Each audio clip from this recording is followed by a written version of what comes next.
ऊंची आवाज में बोलो हालेलुया। एक वचन जो आप घर जाकर पढ़ेंगे, यूहन्ना 12 उसकी 11 से 19 आयत, और दूसरा वचन पहला राजाओं 11 उसकी 1 से 23 आयत। पहला राजाओं 1 और 23 आयत में लिखा है, मैं चाहता हूं आप इसे इंग्लिश में भी देखें। पहला राजाओं 11 उसकी 1 आयत को हम पढ़ेंगे। But king Solomon loved many strange women, परंतु राजा सुलेमान फिरौन की बेटी और बहुत सी विजातीय स्त्रियों से जो मोआबी, अम्मोनी, एदोमी, सिदोनी और हित्ती थी प्रीति करने लगा। फिर से पढ़ेंगे इंग्लिश में। But king Solomon loved many strange women. Strange को अगर आप इब्रानी भाषा में पढ़ेंगे, पुरानी जो भाषा जिसमें बाइबल ओरिजिनल लिखी गई है, वहां पर लिखा है adulterous women, strange women, non relative, मतलब जिनके साथ मेरा कोई नाता नहीं। मैं क्रिश्चियन हूं तो मैं क्रिश्चियंस में मैरिज करूंगा, मेरा दूसरों के साथ कोई नाता नहीं। बट द बाइबल सेज कि उसने जब शादियां की तो विजातीय, स्ट्रेंज, नॉन रिलेटिव वुमेन्स के साथ की। सुलेमान के ऊपर फेवर रहा। वचन कहता है कि कोई काम वो करता था, प्रभु फेवर रहता था। धरती की हर नॉलेज उसके पास थी।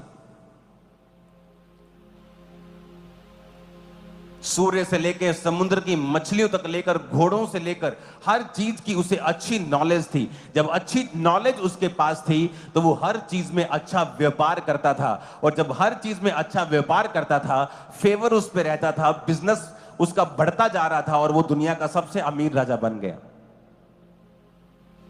हर चीज में फेवर था। 20 साल सुलेमान परमेश्वर की आज्ञाओं के ऊपर चलता रहा, जिस तरह उसका बाप दाऊद चलता था। लेकिन जब 20 साल फेवर उस पे रहा और उसके बाद सुलेमान परमेश्वर की ओर से मुड़ गया, हट गया, स्त्रियों के प्रेम में पड़ गया, व्यभिचार में पड़ गया। 4 आयत में लिखा, जब सुलेमान बूढ़ा हुआ उसकी स्त्रियों ने उसका मन पराये देवताओं की ओर बहका दिया। 6 आयत में लिखा, इस प्रकार सुलेमान ने वो किया जो यहोवा की दृष्टि में बुरा है, और यहोवा के पीछे अपने पिता दाऊद के समान पूरी रीति से वो ना चला।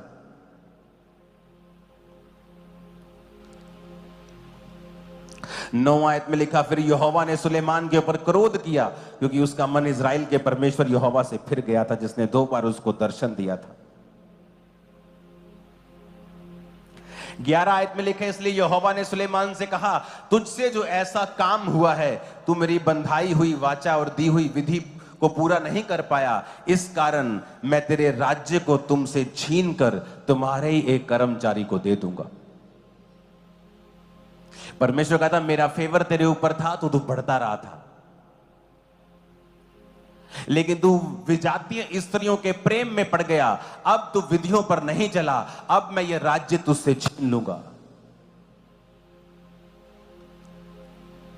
जब परमेश्वर का फेवर आप पे होता है, आप बढ़ते जाते हैं। लेकिन जब आप अपना वो हृदय जिसमें आपने परमेश्वर को बसाकर प्रभु का फेवर लिया था, जब आप किसी और को दे देते हैं, फिर आप घटते जाते हैं। फिर आप लाख कमेटियां बना लें, आप लाख एफर्ट कर लें, दुनिया का बड़ा सा बड़ा डिफेंस खरीद लें, आपको गिरने से कोई बचा नहीं सकता है।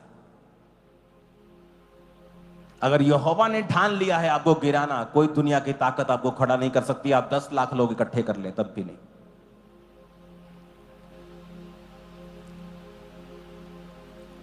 चौदह आयत में लिखा, तब यहोवा ने एदोमी हदद, जो एदोमी राजवंश का था, उसे सुलेमान का शत्रु बना दिया।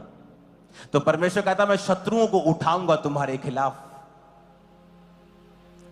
एक सताव अलग चीज है, सब मिनिस्ट्रीज उसे फेस करती हैं, लेकिन परमेश्वर कहता मैं फालतू के शत्रु तुम्हें दूंगा, तुम्हारा राज्य तुमसे छीन कर तुम्हारे ही एक बंदे को दे दूंगा, क्योंकि तुमने strange women, non relative, adulterous women से तूने प्यार किया और उनके साथ तूने शादी की। प्रभु का फेवर अपने लाइफ पे चाहते हो, उसे आज दिल में बसा लो और उसे बसा कर रखना, क्योंकि आपकी लाइफ की स्टोरी पूरी तरह से बदलने वाली है। मैं आपको बता रहा हूं, आप अपने परिवार का मूसा और एलिया और उसकी अगुवाई करने वाला बनने वाले हैं, और आप अपने परिवार का यूसुफ बनने वाले जिन्होंने उसको अन्न दिया था और परिवार का पालन पोषण किया था। आप में से लाखों यूसुफ है जो आज मुझे सुन रहे हैं। खुदाबंद के नाम में आप अपने परिवार के यूसुफ बनने वाले हैं। आप तैयार हैं परमेश्वर के साथ अपना नाता अपनाने के लिए, उसके साथ चलने के लिए?